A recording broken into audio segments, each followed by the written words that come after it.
we got Dan.harding in the office. Who invited you? How did you hear about it? Dan? Perfect, perfect. No, we've known Dan for a long time. I think the first batch of loans he did for us was like a big refi of 9 loans. It was all in one day. hard back in like 09. Yeah, that was great. That helped us out tremendously. You can refinance 9 loans at once and drop your interest rate down. I think instantly our cash flow went up like 40 grand a year. Yeah. Pretty awesome. So anyway, Dan, you can introduce yourself and tell as much of your story as you want, but he's now with Intercap Lending. A lot of opportunities for him over there to better serve us as agents and everything. And today he's going to be talking about relationships and stuff. And I love this kind of stuff because that's the core of our business. The core of our business is relationships. If we can't communicate, we can't, build those relationships with our clients. We really don't have a business. We were talking about this the other day. It's like if your business is low, you got to have more conversations, right? We got to be having more conversations. And what I like about what I do know about what he's going to be talking about is making the other person feel heard. Sometimes we have a conversation, but maybe they don't feel like we were paying attention enough, or like you just didn't ask the right questions, or they really felt like you weren't paying attention. So and I like acronyms, so we're going to kind of go over acronym view. I'll let Dan explain that. So Dan, just kind of come up here, and this is where you're going to be presenting. And thanks you guys on Zoom. We're going to stick around here afterwards. Love to have you guys in person next time if you'd like to. We're going to have some lunch and just network a little bit after today. But let's get into it. And share your screen. Pull up your screens and go into it. Thanks, Dan. Thank you so much. So the presentation, let's see. Okay. Let's hear about that. No, well, you can do it. What we're gonna do is just go share. Okay. Share screen. Share. And now it's just showing your computer. And now when you pull this up, you should. Okay.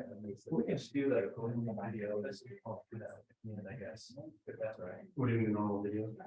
Just like where it's showing you talking. Oh, okay. So let's just. Sorry, I'm making that more. No worries. We'll just stop sharing. So when you're ready, just share. Okay, so awesome. You're good right there. Okay.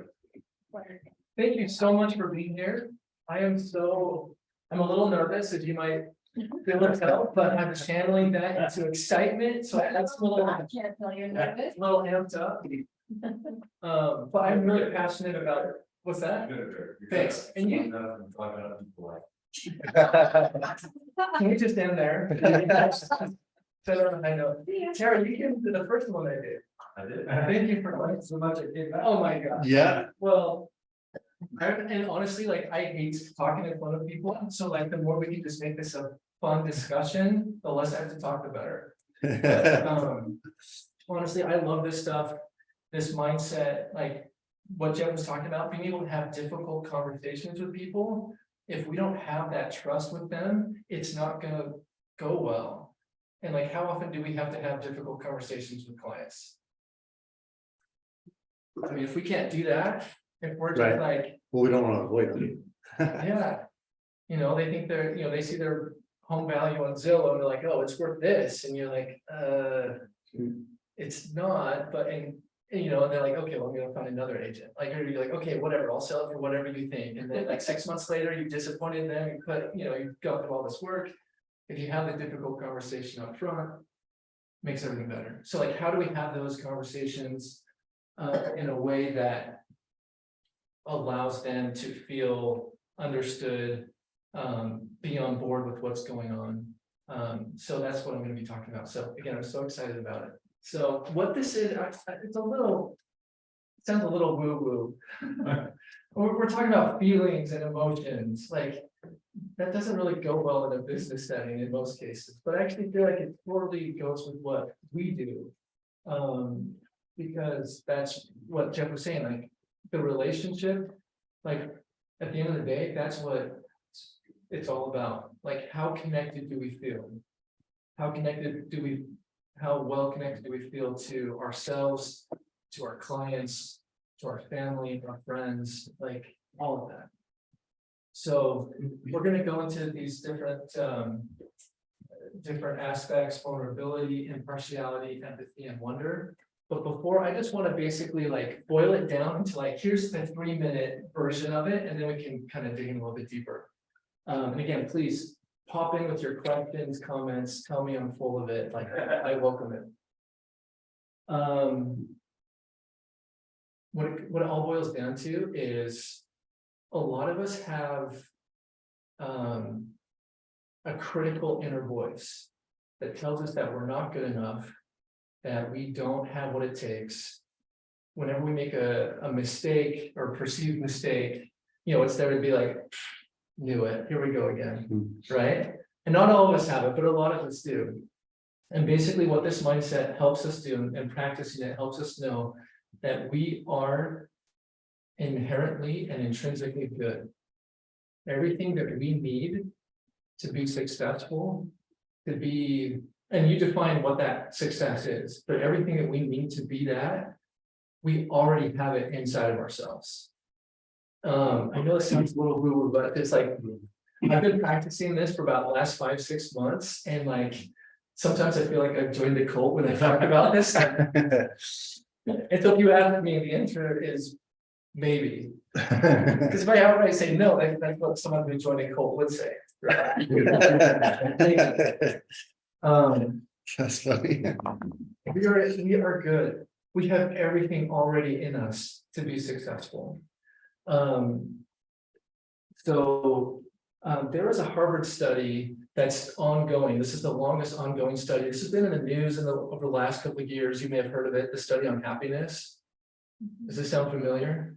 When it boils down to like the one main takeaway, or like how do we, like what is most impactful determining how happy we are? So like, take a step back. So this started in the 1930s. They started with 700 participants, and they do an annual like survey or like questionnaire or interview. And so they've gathered all of this information for decades, and they boil it down to like, what is the biggest impact to happiness? Does anyone know what it is? The quality of our relationships. Friends. Yeah. That's it. It's connection. It is the same thing. So not only is this going to make you more productive, more efficient, you're also going to enjoy it better, and you're going to be happier. Again, this is all that cult stuff that I'm saying. But it honestly will make such a big difference. Yeah, go ahead. I would just say on that for myself, like there was a point in my life where I built like a good relationship with myself. Like you're talking about that inner voice and stuff, when you learn to like yourself and realize that there's always stuff to work on, but that's part of the process. It's like it becomes a lot easier to like yourself, enjoy the day, and have better relationships with other people. Yeah. You're not focused on worrying about yourself as much. Yeah. And I would also add that it's probably harder to have a better relationship with somebody else than you have with yourself. So I think it kind of starts there for sure. And there's a way you can flip that script, where you can take away the power from that inner critical voice. I'll share it really quickly. I was going to share it later on, but it's basically like you look at that inner voice as like the worst manager that you ever had. Like means well, but like their technique, like, oh, you've been telling me to lose weight for the last 10 years and I haven't done it. Oh man, I'm terrible, right? But like, why have you not changed your technique in 10 years? Like when you have adapted, like when you think of it as like Michael Scott from The Office, just a terrible, terrible manager. Like it kind of takes away some of his power. And so it's like, when you make a mistake or whatever, be like, oh, be quiet. Like you don't matter, it doesn't matter. Right. And I would say this too, what I've learned from this is like real failure is when we give up after the perceived failure or the setback, right? It's when we learn from the mistake and get better, that's where growth happens. That's what it's all about. So excuse me, bless you. How are your clients feeling today? Scared, Frustrated, uncertain. yeah. Excited. Okay. But they're excited because we're listing their house and we had amazing pictures on video and yeah. They're excited. That's good. I think it's our job to help them get that way. It absolutely is. It absolutely is. But yeah, the prevailing thing, what I'm seeing is a lot of fear, FOMO, like, I should have sold last year. I should have sold last summer. There's a lot of angst, there's a lot of anxiety. I mean, is the media helping? What's in the headlines? Negative cells. Doom and gloom. Doom and gloom. What was it, April or May, a Wall Street headline came out that said biggest house pricing drop in 11 years. Which is true, but let's look at the context. What had happened over the last 11 years? It had gone up, like, so it's year over year numbers. It had gone up every single month for 11 years. If the stock market did that, how would we be feeling? Like, we'd be like breaking out champagne and what, like, we'd be so excited. The real estate market does that, like, oh. It just dropped. It went down 0.3%, I think. It's madness. So you have this overall feeling where people are thinking like, oh my gosh, the housing crash is coming, all of this stuff is happening. They feel powerless, right? They need us. But when we come in and we size someone up in 10-15 minutes and then we're giving them advice, I don't know, I feel like it doesn't really separate us from anyone else. So Dan, I know somebody Yeah. that was really very low energy and very worried about the market, but he's getting married and his fiance's landlord wouldn't allow him to do a lease longer. And I was able to completely change his mindset to being excited to get in the market right now. And we actually got him a house for $20K less than appraisal. They're stoked. They got exactly what they wanted. They got a far better house than they even expected. And, when I was talking to him and he was so low energy, I was like, I'm going to find you a house and it's going to be a magical experience. It's going to be a great experience. And I just watched him change. I watched her change. And so, yeah, we can go into that. Oh, everything's so negative and everyone's so negative, because I was there for quite a long time, the last few years. Yeah. But I changed that. And so I don't say those things anymore, and I don't go along with those things anymore. Yeah. So it really has so much to do with our own mindset as well. And I just don't use those words anymore, but it does. Yeah.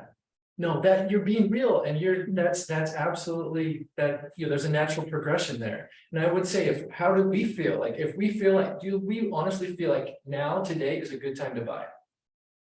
Do we feel like it is? If we don't feel like it, yeah. I feel like it is. I look at what they're doing and they're getting into a house right now with their family that, is a wonderful property for them. And if the interest rates do go down, they can go ahead and refi just like I did with you. I mean, that's a great example right there, right? Most of our properties were 8-9%. And you got them down to 4.75. You have to give them more context than that though, because you're a real estate agent. Of course, you're gonna say it's a good time to sell. It's a good time to buy. It's a good time to sell. Let me help you. That's what they expect. So that you have to have more commentary around it and give explanations and examples. Maybe even go back in history on how did you feel here and what do you wish you would have done there. Now looking back, those kind of things are good. That's absolutely right. You have to know. I love that you said that context. It's all about context and what context are they coming from? Like, don't assume that where they're coming from. You got to ask open-ended questions. Again, don't size them up in 10-15 minutes and think like you understand. Like, yes, you are the real estate expert. Like, you are there to guide them and help them, but they are the expert in their own lives, their lived experiences. And part of it is just believing that they are going to know what the right next step is for them. They have this wisdom in themselves that you're going to help them feel empowered to make that decision. And that's why when you say listening and pulling things out of them, that's the biggest thing, is when you're meeting with someone for the first time, is finding out exactly what those things are and getting them to talk to you and quit talking. Don't talk about yourself. Don't talk about how amazing it's about them. And it's so exciting when you figure out what their triggers are and what they need help with, and you're listening. They love it when people listen. That's a really big thing, is just paying attention to what they need. Right? That's it. I get that from her often. How do we do that? How do we cultivate that? I'm gonna start with W, wonder, that's my favorite one. How do we ask better questions? How do we know what questions to ask? This whole mindset, there is no set scripts, there's no techniques, there's no strategies. It's really about your client and being in wonder about them and their experience. It is all about them. Let me see.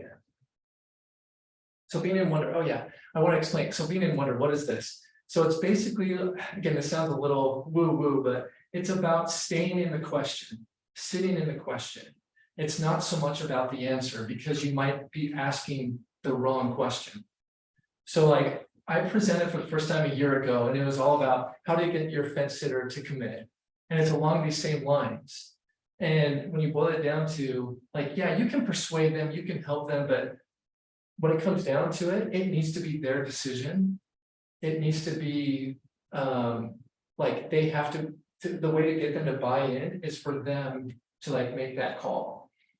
I don't know if you're, so Terry was here last time and you shared so much last time. Thank you for that. I shared about this, this guy, I was trying to help him with a loan, and long story short, he was a consultant.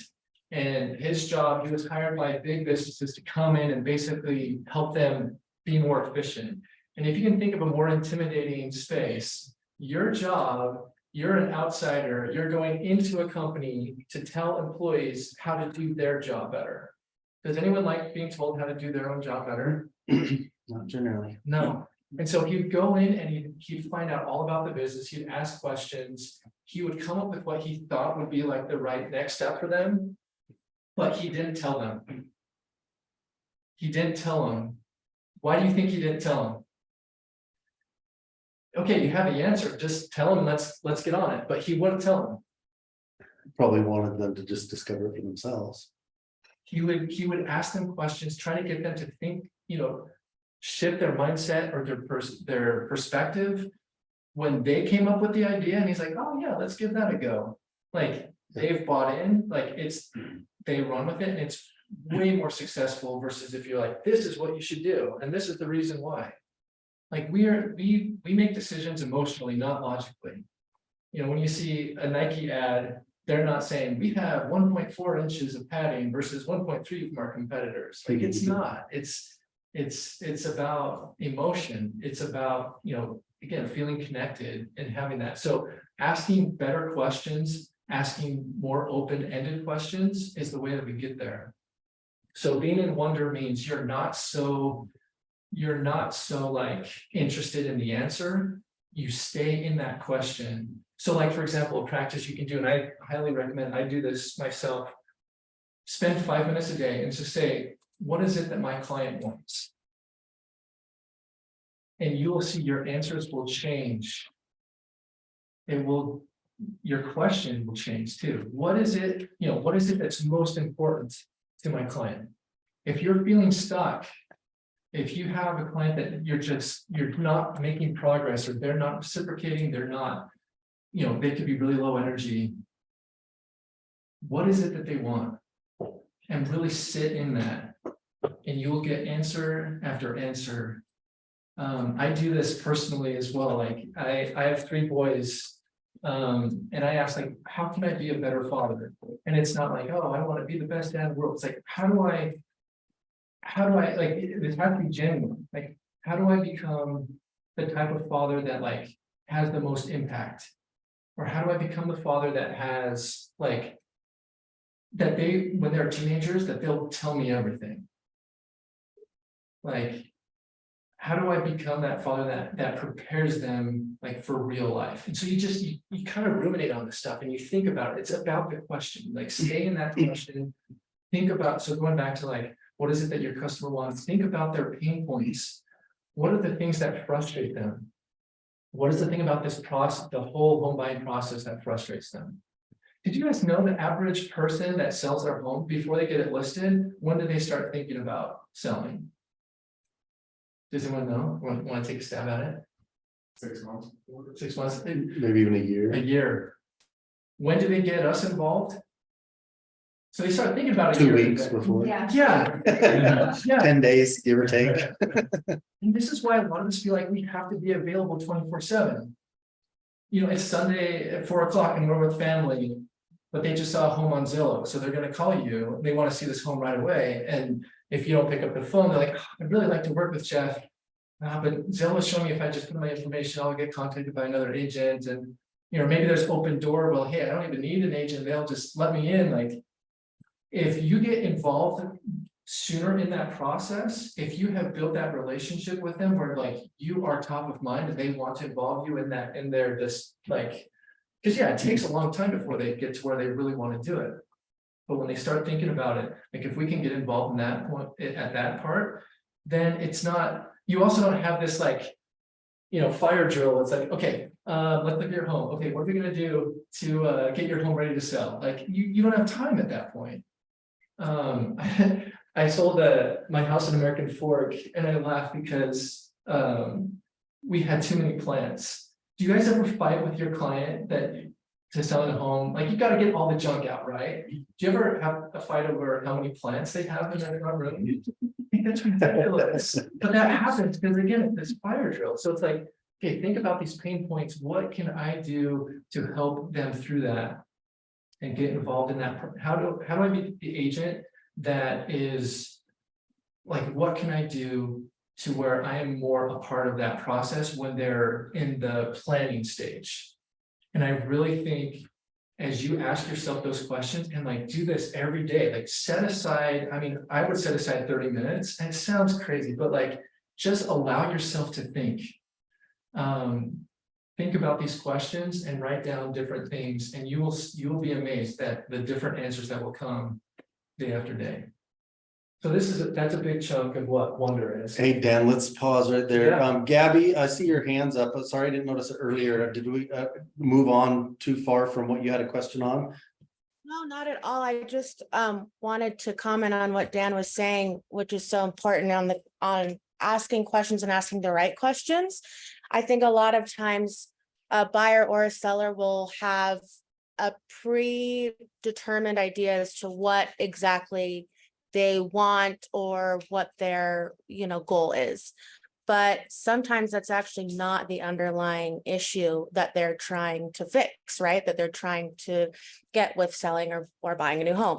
And so I think digging deeper when you ask the question and when they answer is really, really important. So one day, if you do whatever question you're asking, once they answer, coming from new home sales, we dealt with this a lot in the model home. People be like, oh, it's just too small.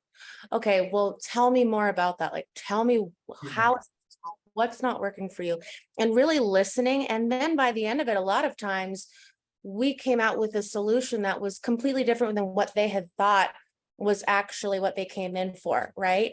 And also something really valuable that I had a manager tell me years ago was they're not going to argue with themselves. So if you're really listening to what they're telling you and you show them a home that's fitting everything that they've said that they wanted, and you reiterate that to them and you remember what they told you, and because you were actually listening, and say, well, remember you needed this kitchen because your other kitchen right now doesn't have enough cabinet space and it has the island.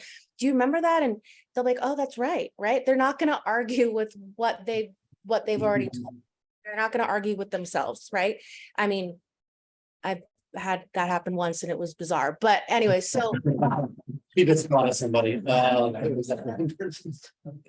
So digging deeper to when they answer the question to really get to the nitty gritty of, okay, this is actually what we're looking for, and I can help you do that, and I'm going to actually listen to what it is that you need, and we're going to circle back to that, because that's at the end of the day really going to assist in the main goal, and that's making you happy, because right now what you're in, the situation you're in, is not working for you. So I think that's invaluable training that you got, Gabby, in new construction, because there's so many choices. I mean, sometimes we're just like, is this acceptable or unacceptable? You know, is this 80%, 90% of what you're looking for? When new construction, totally different. So you have to do that over and over and over again. Oh, and so many times people come in with their guard up, right? So they come in and say, tell me what you're looking for. What's changed in your life that's making you look for a home now? And they're like, I don't know. I don't know. It's like, okay, well, I gotta have something to go off of here because I've got 15 floor plans and, you know, so it's like, so, but you really do learn to just say, okay, great, I've got a little piece of info, that nugget, I'm gonna just keep digging and digging and digging. Okay, tell me more about that. Oh, okay, your kitchen's too small. Tell me more about that. Oh, okay, so it's not enough cabinet space. Tell me more about, like, it's just, you know, and it gets to sound redundant, but it really does get down to what Dan was saying, is to the correct question. It's almost like they want you to guide them, right? They just don't know how to ask about it. You should have Gabby at all your trainings. Oh my God. Spot on. Yes. Oh my gosh, like that's exactly right, Gabby. I mean, sometimes I feel like I bet you guys, you ask fantastic questions. Sometimes it's just about that one extra follow-up question. Like, and it's as simple as like, again, this is not about scripts, but like, tell me more about that. It allows them, like, sometimes they haven't thought it out all the way through. They just have this feeling, they can't articulate it. You're giving them that permission to articulate it, and it forms more in their mind, and then it becomes more concrete for them. Mark in the chat said something, you know, along these same lines. He says, maintain an attitude of inquiry. You know, that's diving deeper, right? Getting that follow-up question to tell me more about that. So and you're curious, you're genuinely curious, and it's not with an end goal in mind. Like, it's like, oh yeah, tell me more about that. Like, you will get so much more context, and it's just that will help so much in uncovering like their actual concerns, which again, they're not trying to like deceive. I don't feel like they're trying to hide things. I mean, I think at first people are defensive, but when you think about like who enjoys going to a car dealership, talking to a car salesman? Like, I just bought a car 3 months ago, and the first thing I said to the guy is like, we're not buying a car today, just so you know. And 3 hours later we did. I even asked him, like, how many people say like, I'm not gonna buy a car? It's like, everyone says that. It's like we all go in defensive, especially when we're expecting like a spiel.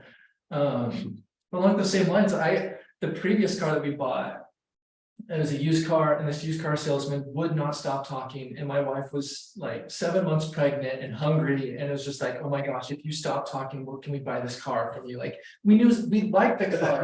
We liked the price. Like, we were good with it. It's like, how many times are like, he's just telling us, he's trying to converse, like, we're already there. Like, just stop, like, stop this deal. Like, and you know, so like when we want to buy a car again, like, I'm never going to go to that place again, like, ever. Like, anyway, it's just that's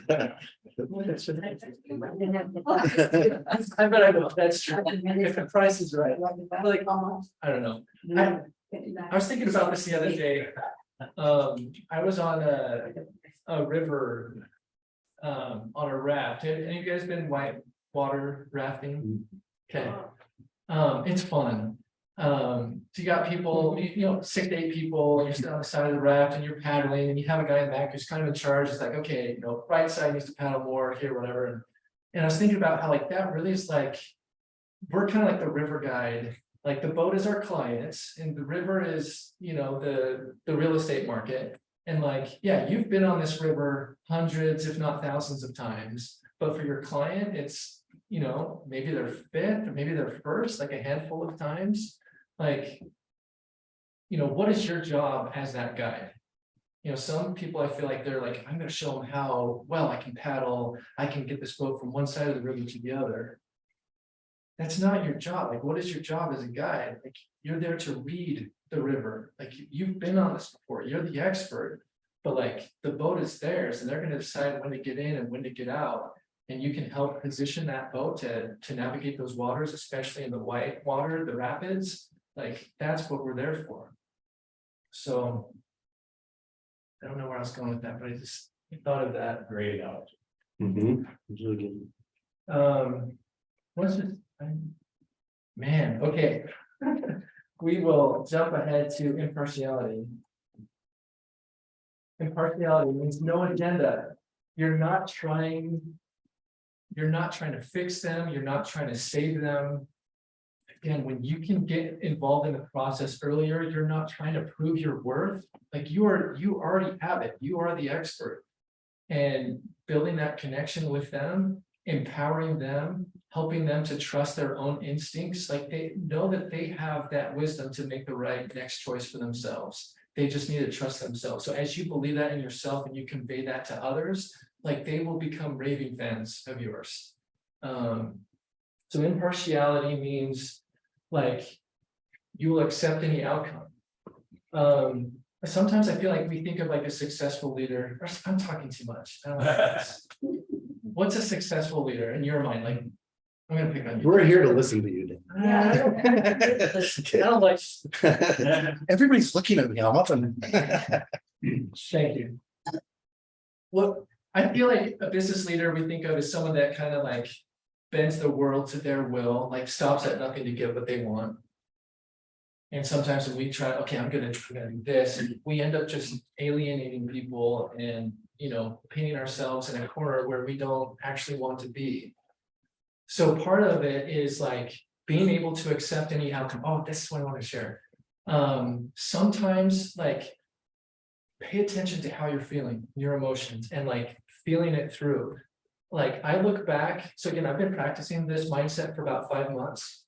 I made so many decisions that was based on my fear of failure. I did not want to feel like a failure.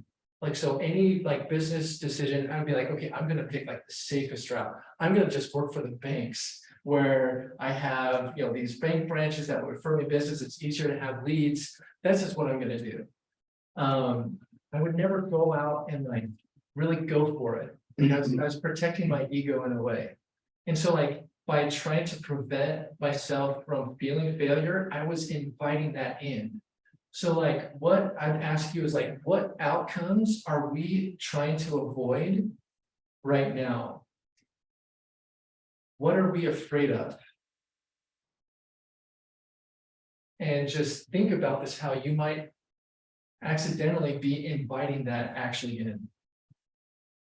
So being able to accept any outcome, being okay with it, you're more likely to actually have that result that you want at the end.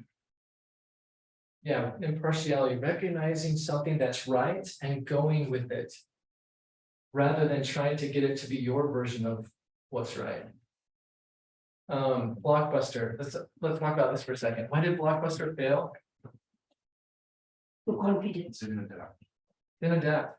Did you know Netflix offered themselves, the Netflix, they built it in mind to like, we're going to build this for Blockbuster, we're just going to sell it to them. And in the year 2000, they came to Blockbuster and said, we will sell you this for $50 million. What's that? The platform, we want to sell it here. Yeah. They said, no, we're brick and mortar. Yeah. This is what we do. If you remember Netflix in the beginning, it was you go on their website, okay, I want this DVD, and they would mail it to you in a couple of days. And anyway, innovative, right? But Blockbuster's like, that's not us, that's not our business model. And they declared bankruptcy. Kodak, did you know Kodak, an employee of theirs actually invented the digital camera back in 1972. And they actually patented it. So for 20 years, it sat there. They did nothing with it. In 1992, it was open. Other companies picked it up, saw the potential, developed it. And 20 years after that, Kodak filed for bankruptcy. So it's easy, hindsight's 2020. It's easy to pick on these companies, but you think, okay, what is it today? What is there out there that like I'm not paying attention to, or I'm like, that's not me. I don't want to do that. What are we not paying attention to? What's that? The possibility, we're not paying attention to what else is possible. Yeah, Shifts, changes, like I said, adapting, yeah, see what's not working anymore. yeah. Like open door, does that scare any of us? Open door, like, oh, yeah. Here's this technology, we'll just let you in the house and you can go view it at any time, like the convenience, right? Like, what are we doing to be being able to adapt? Like, I don't have the answers. I'm saying, ask yourself these ask yourself these questions. How is AI going to impact what we do? Like, we need to like be aware of these things and being able to adapt. If it feels right and it goes along with how you do business, like, let's incorporate it. Let's figure it out.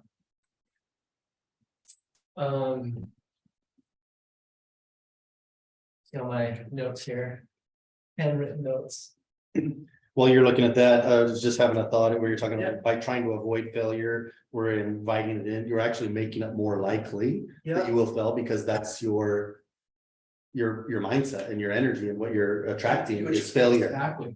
And so that's why people use visualization skills and different things and see themselves winning, see the outcome that they desire, and it's more likely to happen. But it's hard to just ignore the what ifs and the failure. Yeah.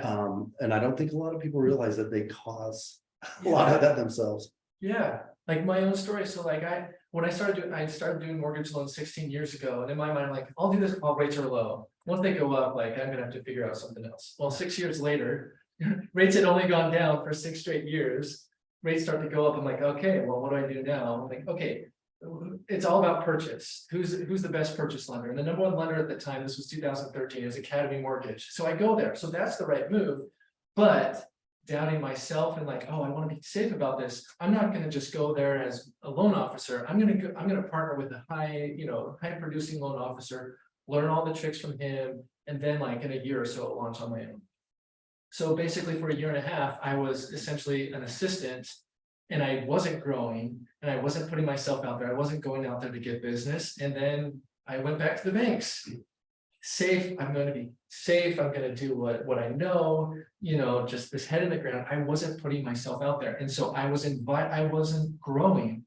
I wasn't developing. And so I was at this stage where like, man, I've been doing this for a long time, but I haven't really seen the success that I wanted. I was inviting that, that failure. Well, when she was saying possibilities, the thing that came in my mind was being uncomfortable. Because a lot of the things I've been listening to, a lot of us like to be in a place where we're comfortable, because we're really good at certain things, right? We've gotten really good at that. And so putting yourself out there and doing something where someone might judge you, someone might, say something bad about you, or just putting yourself out there, that actually helps you grow. Thank you. That's vulnerability. Let's jump in vulnerability. That's exactly what it is. Vulnerability is not timidness. It's not an invitation for people to dominate you. It's doing the scary thing. It's being yourself, authentic, genuine, doing the things that scare you. That's absolutely right. It kind of feels good when you can actually be yourself. Well, then you realize everyone's judging everyone all the time. Like, why are you being someone different? Why are you censoring yourself? Well, something that I've learned lately is that we think people are judging us, but in actuality, we judge ourselves so hard. Just you were saying exactly this, and I fall right into that. We judge ourselves so hard that we actually judge other people against what we judge ourselves on. And so that's going into what he was saying as well, is once we learn to really be kind to ourselves, and we're talking nice to ourselves, and we realize where our neural pathways send us from how we've been since we were small, then that's when the big changes happen. Yeah. We be nice to ourselves and we're not judging everyone else. Yeah, that's exactly right. That critical voice in our head, they've done studies on this, and not everyone has it, but it's patterned after or echoes like our childhood. It could be a parent, an older sibling, a teacher, coach. It mimics that, which is really interesting. And so like when we realize like, oh, this is nonsense. Like, yeah, be nice to yourself. Like, give yourself the benefit of the doubt. Like, you would never judge. So yeah, we judge ourselves so much more harshly than we do others. And that does, so like when we're practicing this, like it doesn't mean like, oh, everyone's gonna love you and accept you for you the way they are. Like some people are just not gonna like you, and that's fine, because like I think it helps you actually like read people better, and you will know like the clients that are just toxic and are wasting your time. You will feel that more quickly versus like, sometimes it's like, oh, the potential commission might keep us like on the hook, but they're just like. Dragging, wasting time and, I'm sure you guys have all experienced that. I think it's super hard to even function if you're constantly trying to think, or if you're doing the right thing based on somebody else's perception of what you should be doing. I've got a friend that his business exploded after the way he explains it, he just stopped caring what other people thought. Not that he was becoming unemotional and unattached from other people's feelings and stuff, but he stopped making decisions based on the expectations of others. He says, I'm just gonna do me. I'm just gonna do me. And you act differently, you're more confident, that authenticity and that truth and your happiness, it all geared around that. I don't wear a suit because somebody else wants me to wear a suit. I don't even wear shoes. If somebody thinks I should wear shoes. It's just a simple example, but it's just me. I'm comfortable this way. Yeah. And take it or leave Well, it. and vice versa. Some people feel very comfortable in the suit. Mhm. 100%. So, because I feel a lot better when I'm dressed differently than in frumpy clothes, so. Yeah, we're all just different and we need to be our authentic self and not care what everyone else does. Yeah. I think it comes down to like, again, this is kind of like therapy stuff, but like going back to childhood, like we're told like, don't cry, don't have a tantrum, don't be so emotional, don't get so excited, like quiet down, like, and my boys are 7, 5, and 2, like that. I'm trying to not like, scar them, but like, oh my gosh, like just be quiet or go outside. But then like they get into school and it's like, oh, don't stick out. I don't want, the bullies like see the person's, wearing a whatever shirt or whatever. Like it's just like we grow up with these like, okay, I can't be completely myself because I'll be judged and this and that. It just kind of it's ingrained in us. And as we get older, it's just like, wait, what am I doing? So yeah, you do you. I love that. And because your world will change because you attract like that energy, you attract people that feel that same way, and the people that are judging you, like it doesn't matter. Like it rolls off your back. Like who cares? That very well said. Let me get back to my handwritten notes here. How to practice vulnerability. Ask for what you want. I think even before that, ask yourself what you want. Like so many of us go off of like, we manage our emotions, like, oh, I don't want to feel angry. I don't want to get angry. Like if you need to get that out, like do it in a safe way, like go in your car and like scream and yell every F word that you can think of. Like, I guess there's only one. I don't know. Like get that out. Like there's a healthy way to do that.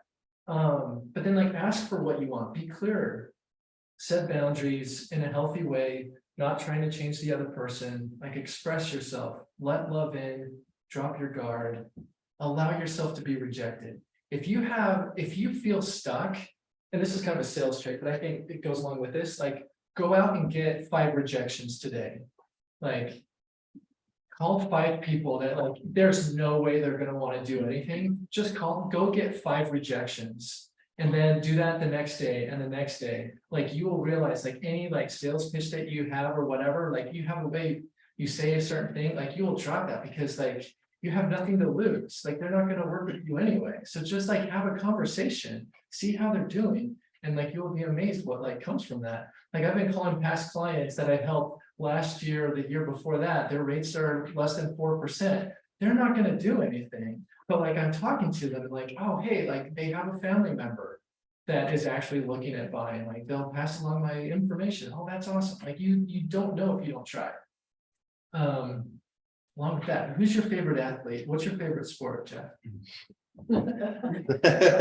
You asked the non-sport guy. That's Terry. That's Terry. Yeah. Terry, who's your favorite? I'd probably go basketball, men's basketball. Okay, who's your guy? Who's your favorite of all time? Past. What's that? Current or past? Hey, yeah. Well, I mean, past, Jordan, of course. Okay. Current, I don't know if I go Steph Curry's fun. Yeah. How many, and this is dumb, but how many shots did Jordan miss over his career? Oh, well, he probably shot 38%, so Yeah. 62% of them. Yeah. I've never missed a shot in the NBA.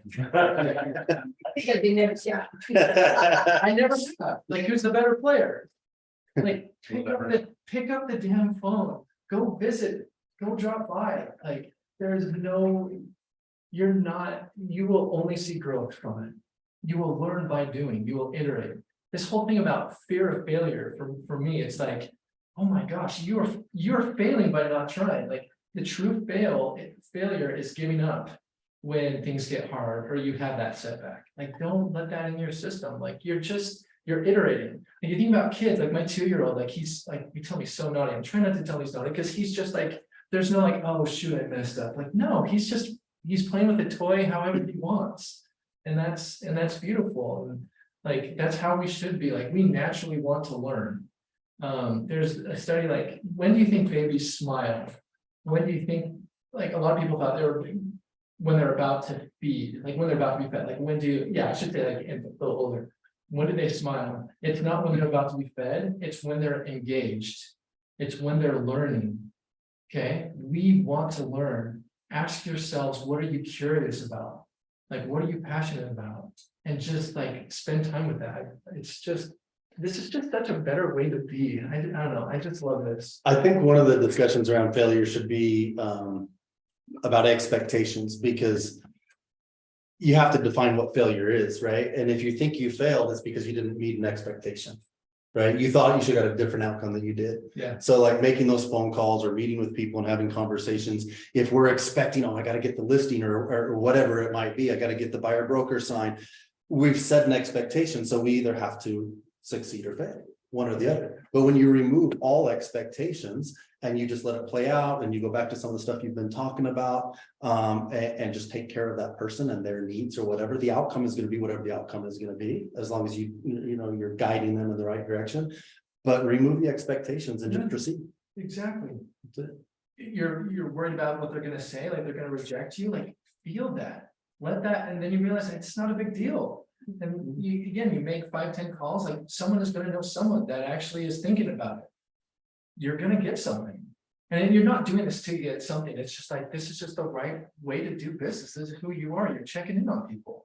And yeah, that guides your conversation, and it's just gonna be a lot more, like, you can have success, there's so many different ways you guys can have success. This is just a more efficient, happier, more joyful way to be, it just is.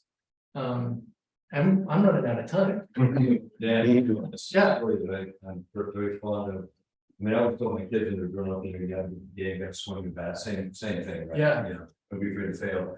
But if you've ever read the story of Abe Lincoln and how many times that guy failed, he was a complete disaster for like 35-40 years before he finally won the presidency. And if you want to talk about an inspiring story, because we all know where he fits in his history at this point. But if you really read about how badly that guy failed at every turn in every aspect of his life before he became president, it's just like, wow, you know, it's very inspiring to get somebody to overcome all that to finally make it. Is there a book you can recommend? Is there one that you read about his life? Or is this just from your own? You know, I see there's a book. Okay.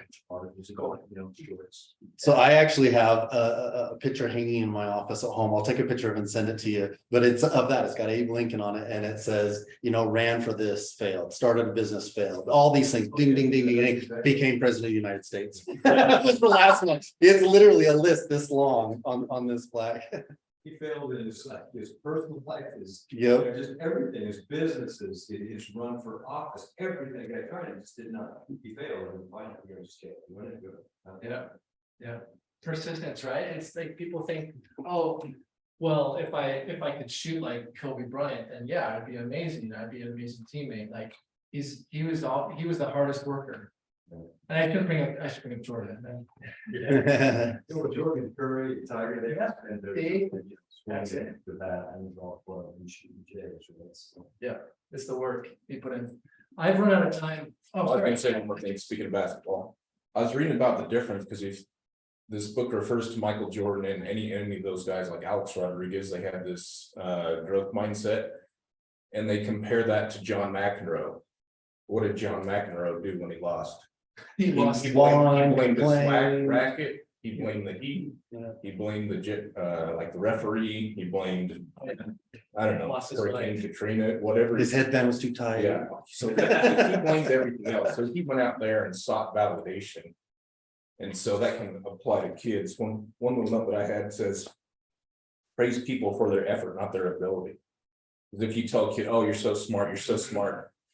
If they go out there and see a challenging task that they don't know how to do right away, they're not gonna do it. Because you've basically not necessarily programmed. Incentivize them. But yeah, you're talking about their ability, not their effort. Now they can be really good at something and you can be like, oh, you did. I didn't write an exact example, but it says. If you focus on their effort, that's more of like a growth mindset. Yeah. So you work so hard to get there, and that's what Jordan did. And then if you're like, or compared to like, oh, John McEnroe, you're such a natural. Being a natural means there's no effort required. Yeah. So that's the difference, is the effort, and then also. And it just kind of circles everything that we've been talking about, like just not being afraid. That's what Abraham Lincoln did. He didn't look at each of those steps as being validated, because who wouldn't want to be validated that many times? Oh, He just yeah. eventually quit. Right. He took each opportunity and said, oh, I didn't succeed this, and then he reflected back and like, oh, I could have done this better, and then applied that principle in the next effort, and that eventually got him to where he was. Thank you. Thank you. for Super doing cool. that. I'll share some. Yeah, please. Our 15-year-old son is highly competitive in sports, and he dives all in and he tries to figure out and get good at whatever he's doing. But what's interesting is kind of watching him. If he's better than 80% of the players that he's around, who do you naturally compare yourself to? The 20% above you. So if you're always thinking about who's better than me, and why am I not that good? How do I get better? It's easy for that mindset to become negative. And I think for a lot of people, whether they're motivated or not, maybe this is just me or what I've observed, but that voice in your head that we were talking about when we first started, I think for a lot of people is default negative, because you're comparing yourself to what your failures are and not what level you're already at. And I always tell our boy, the most important muscle in your body to train is your mind. So if you're not fighting that inner voice, if you have negativity in that inner voice, and you aren't fighting that with positive things being fed into your brain, that negative voice is gonna win. And it's really easy for it to take over. And in a lot of ways make you quit and say, I'm just not good enough to pull this off. And you allow your inner voice to talk you into something that's just not true. And how would it change if he instead of comparing himself? And I think it's fine to like have goals, right? But like, what if he compared himself to where he was at yesterday? Yeah. Compare yourself to see how you are doing. I was just gonna make a comment on that because, your analogy is comparing people that are better. It's like, so he's not good enough, or he's not the best, or he's inferior in some way. And exactly that is what I was thinking about. I don't know why, but lately I've had the opportunity in a lot of conversations to bring up the book, The Gap in the Gain. You guys read that, Dan Sullivan? Kind of that same mindset. A lot of people focus on the gap. And that's the difference between where you are and where you want to be. Or your son, where he is versus where somebody else is. There's a gap in there. There will always be a gap. And you're going to be chasing this, and so you can't be happy that way. When you focus on the gain, though, that's what you said. You just kind of put the exclamation mark on what he was saying. It's like, but he's better than he was before. He's practicing. He can control what he can control, and he can't control what he can't control. And so he's making improvements. If he concentrates on that, it's like, man, my free throw percentage is getting up, or whatever it might be. That's where happiness comes in, is because it's growth, right? So anyway, the gap in the gain is a really good book. Thanks, I'll check that out. Thank you so much. We are out of time. I'll take 2 minutes to talk about me. I was just gonna say, Dan, you're also our sponsor. Thank you. Let me introduce our sponsor. Let's switch gears a little bit. So yeah, tell us a little bit about your business. And he's the sponsor because he's provided lunch for everybody that's here. If you registered, you already placed your order and whatnot. So thank you for that. It's a great way to get people together and we can visit afterwards and whatnot, but yeah, tell us about your business. Yeah, I done this a long time. For the last 3 months, I've been at Intercap. And I'm shocked at how much more efficient and easy it is to get things done. Have processors and underwriters that actually like each other and work with each other to get deals done. It's just amazing. So anyway, I know you already have your people. If you like what you heard, and I'm happy to send you more. So this is based on a podcast. I didn't even talk about this. You know what? There's more than already have their people. We have some new agents in here. Cool. Yeah, so, And then what you were talking about is used to be a Chase Bank and then you were Yeah. at Wells Fargo Bank. yeah, And totally different totally different. experience being within a. Oh my gosh. And like last year was, they cut us off from being able to have leads from the branches, so it forced me out of my shell. Like I had to like go on. That's why I started doing lunch in the mornings. I'm like, okay, I can do some things. I've done this long enough. I can believe in myself. Anyway, so I love what I do. I'm passionate about it. I love taking care of people, and I'm aligned at a place now where like that customer experience is what it's all about, and I love it. And I can do reverse mortgages, I can do home equities, I can do like I-10 loans. It's a total racket though. I don't recommend it, but if that's their only option, we can broker out to help people that do not have social security numbers. We can give them a loan. It's gonna cost them an insane amount of money, but they can do it. What about bridge loans? Can you do that in a cap? No. But yes, if they have great credit, so basically my manager, the broker, he does his own funds. Oh. And he will take care of someone if they have great credit. If it's someone that just can't qualify, they have poor credit, and that won't work. But if they have great credit, it's just like, obviously, just a matter of timing. We can. That's great to know. Yeah. How about investment? Oh, yeah, all day long. How many percent? 15, That's it, that's it. 15%. The rate's not great, but yeah, 15. What is the starting rate? I mean, like, what is the starting interest? So if they can, I don't know what If they're 15%. not put at 15, you know. If it's 25% down, there would be like 7.5. It's not that much higher than Us, a primary residence. can we buy in the interest now? Of course. But it's expensive. And I do think rates are gonna get better. I know I've been saying that for a long time. Those of you that get my weekly texts, because everyone, like our industry is like, hey, it's gonna get better. Look at all these signs. Inflation is coming down. It really is gonna come down. It's just gonna be slower than expected. And when rates get in the low 5s, high 4s, like things are gonna pick up tremendously. So like, get ready, get prepared. I think it can happen. Yes, You sure? and especially as we get to an election year, like, oh, look. Magic. I don't think so, You don't think so? Okay. because like say 2019, I think like they keep telling like see, they will bankrupt if they keep doing it that one, because when I come into the United States 1999, I buy my first house. Yeah. And then my interest 17%, Wow. and after that down to 15, and after that 10. And after 7, I'm already happy, 7, Yeah. right? Yeah. And my mortgages were like 200,000, instead of like 1,400. Yeah. And after that, 5. Right. And after that, They're not, they're 2.75. They're not gonna get in the 2s, No, or the 3s, probably not, but 5 is really great, yeah. you know. So traditionally mortgages are 2.25% above the 10-year treasury, which right now is like 3.7. So mortgage rates with the typical spread should be just under 6. Right now, it's like 6.75. So there's a premium on there. And the reason why is because the secondary market believes that the mortgage loans being done right now are not going to be on the books very long. So they have to charge a premium to actually make money on it, because they get money based on, you know, how long the loans are going to be there. So the market is thinking also that these higher rates are going to be shorter term, and we're going to see them better where they're going to refinance. I'm not talking 2s or 3s, but like low 5s, high 4s 5. by next year. We'll see, right? Okay, we just buying one right now. People looking to buy right now, now's the time, because when rates are high, they don't have all this competition. They That's actually can negotiate. Do buyers really want to go to where the rates are 2 and 3% again, where you have like 30 offers and 7 of them are cash and it's like 50,000 over asking? Like, did anyone really enjoy that? 5 is already good. Anyway, I'm going way over. No, you're good. I'll give you a prop. I referred a friend to Dan, well, probably about a year ago.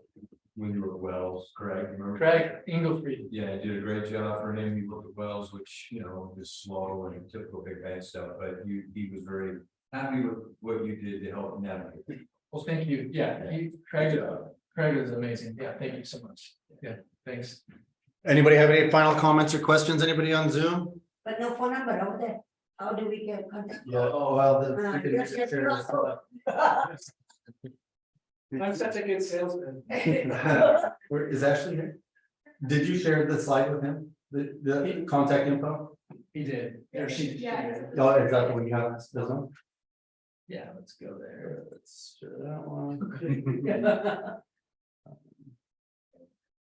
No, no worries. Don't worry, that is good. Here are my screens. This is fun. Today's agenda is there is no agenda. This is, Yeah, I guess you can see that. Move the camera. but I'll send out, like, there's a podcast about all this stuff. I'll send it to you. It's really good info. I haven't even gone through all of it yet, but What's your podcast? it's not my podcast. So this is based, it's called Art of Accomplishment. It's this guy named Joe Hudson. He's a business coach. If you've ever heard of him, he's coached CEOs, like big companies. He's legit. Awesome. Well, guys, I think you can kind of tell, a couple of you know Dan, we're invited here by Dan. I saw you wave to him when you came in. We haven't met yet, but some of you meet him for the first time, but you can tell based on the topic that he was just covering and his passion that I believe your clients are gonna have a good customer service. You just kind of ended with that, the good customer experience. That's just as important in a transaction as anything else, is how do they feel when they get done? You know, as an example, and I don't mean to bring this up, but I've got some contractors right now that are just making my life hell. If I had chose somebody else, the whole experience would be good, because 90% of everything I'm doing at my yard, this project I'm doing, has been amazing. But this one thing is like a thorn, right? And so anyway, the experience, even if it costs a little bit more, is super crucial. Maybe even if we charge a little bit more, right? And our clients have a good experience, they're gonna say, oh my gosh, I would have paid double it. Or if they had a bad experience, they say they would have paid double because they didn't get what they expected. So I think you guys can feel you get that with Dan. So thanks, guys. Thanks for joining us on Zoom. We're gonna log off and you guys hang out for a minute. Well, never.